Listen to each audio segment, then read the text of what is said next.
एक बार पिता पुत्र दोनों साथ मिलकर दूर के शहर में अपना गधा बेचने जा रहे थे। मार्ग में किसी ने कहा कि ये 3 गधों को देखो। अरे भाई, अगर गधा साथ है तो बाप और बेटा पैदल क्यों चल रहे हैं? ये सुनकर बाप ने अपने बेटे को गधे पर बिठा दिया।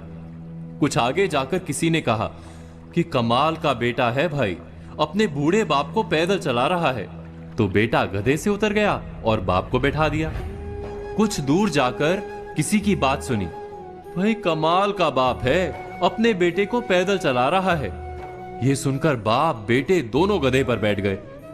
फिर आगे चलकर किसी ने कहा, बेचारे गधे की तो किसी को फिक्र ही नहीं। यह सुनकर बाप बेटे ने तय किया कि हम ही गधे को उठा लेते हैं। जब उन्होंने गधे को कंधे पर उठाने की कोशिश की तो गधे ने भड़क कर लात मारी, दोनों की पसलियां तोड़ दी और भाग गया।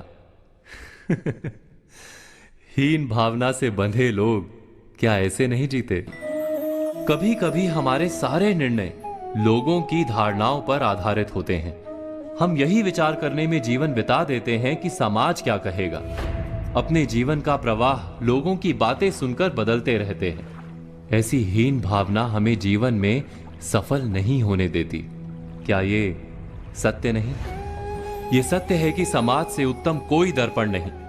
अपने आप का परिचय प्राप्त करने के लिए समाज के दर्पण में पड़ने वाले हमारे प्रतिबिंब को देखना अत्यंत आवश्यक है। किंतु यह भी सत्य है, दर्पण की मर्यादा है कि वो उल्टा चित्र दिखाता है। समाज के दर्पण में दिखने वाले प्रतिबिंब को सीधा करके देखना आवश्यक है। इसका अर्थ क्या होता है? हीन भावना से बंधे लोग सदा ही समाज की बातों के आधार पर निर्णय करते हैं। इससे उलट श्रेष्ठता से बंधे लोग समाज की बात सुनने से बिल्कुल इनकार करते हैं, सिर्फ अपनी ही बुद्धि पर भरोसा करते हैं। दोनों ही क्या भूल नहीं कर रहे? इस भूल का उपाय क्या है?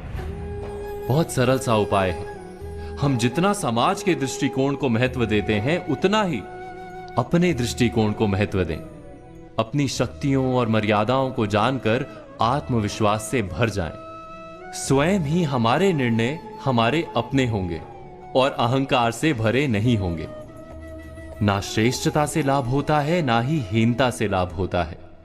सच्चे आत्मविश्वास से ही जीवन में सुख प्राप्त होता है।